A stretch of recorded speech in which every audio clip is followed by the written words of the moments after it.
Alright, so here's what you do. If you want to make a color photo in black and white and you want to have one section that is still in color. So the first thing you want to do is make a duplicate of your layer by dragging it down here to new layer. That makes a copy of it. Again, you just drag it down to the new layer and you have a copy.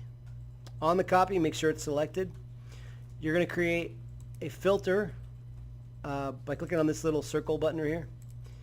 And you're going to choose black and white. That'll make the entire thing black and white.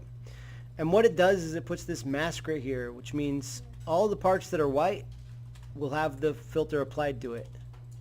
If you want to make a part of it not black and white, you just need to paint black here on this mask, which we have not learned about yet, but just trust me. So you take a black paintbrush using your drawing tablet. Let's say that I want this guy right here to stand out.